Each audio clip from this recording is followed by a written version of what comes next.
নিজের ভালো পাগলেও বোঝে, কিন্তু আমরা বুঝি নে কিল্লাই। কারণ আমাদের যে বোঝার ভান্ডার, ওই ভান্ডারটা অন্য কেউ তার অন্ধবিশ্বাস দিয়ে আগেতেই ভর্তি করে রাখছে। নতুন করে আমরা নিজের ভালো মন্দ বিচার করতে পারতেছি না। এই যে সেই রামদেব বাবা, যে মোটামুটি আধুনিক যে চিকিৎসা তার থেকে দূরে থাকতে বলতো, যে না আধুনিক চিকিৎসার মধ্যে থাকা যাবে না, তুমি এই ঘাস খাও, ওই খাও, ওই খাও। তারপরে সে নাকি কোটি কোটি টাকা দিয়ে একটা ফ্যাক্টরি বানাইছে, যেই ফ্যাক্টরির মধ্যে গরুর যে মুত, সেই মুত রিফাইন করতে করতে একটা অমৃত জলে তৈরি করে ফেলছে, যেইটা খাইলে নাকি সব রকম রোগ বোগ সারি যায়। দেখো, নিজের বেলায় কি হয়েছে, নিজে যখন শোধনে পড়ছে তখন আধুনিক চিকিৎসার কাছে দৌড়ে যাইতে হয়েছে, এবং এইটাই হচ্ছে বাস্তব।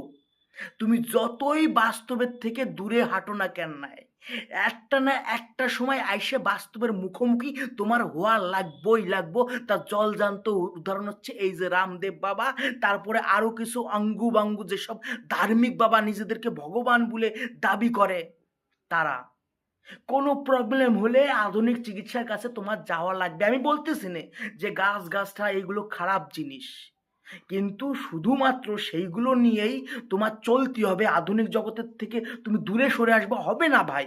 কারণ এই যে 2026 সাল, তুমি 2026 সালে আইসে তোমার শারীরিক যে ট্যাকচার, তোমার শরীরের যে চাহিদা, সেই চাহিদা এই সময়ের জিনিসপত্র থেকেই তোমার মেটবে। তুমি কোনো সময় যাই ওই গাছপাত্রার থেকে মিটাইতে পারবা না। তার জলজান্ত উদাহরণ এইটা, এটা চরম বাস্তব কথা, কিন্তু বাস্তব জিনিস থেকে আমরা দূরে সরে আসতেছি।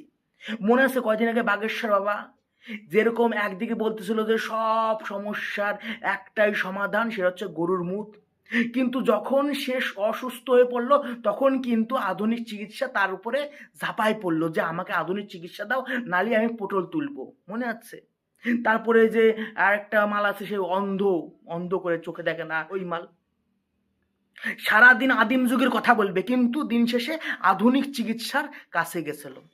তো এটাই ভাই বাস্তবতা। বাস্তবতার থেকে আমরা বেশিক্ষণ দূরে থাকতে পারবো না, কারণ একটা না একটা সময় এসে বাস্তবতার মুখোমুখি তোমার হতেই হবে, ঠিক আছে?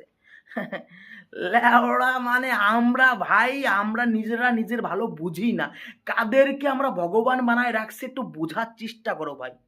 আমার প্রবলেম কিন্তু নির্দিষ্ট কোনো ধর্ম বা জাতি এদের এগেনস্টে না, আমার এগেনস্টে আমার ধর্মের যারা এই যে কুসংস্কার দিয়ে ভরে রাখছে, মানুষকে ভুল বুঝাচ্ছে, আমার প্রবলেম তাদের নিয়ে, আমি তাদের এগেনস্টে কথা বলি।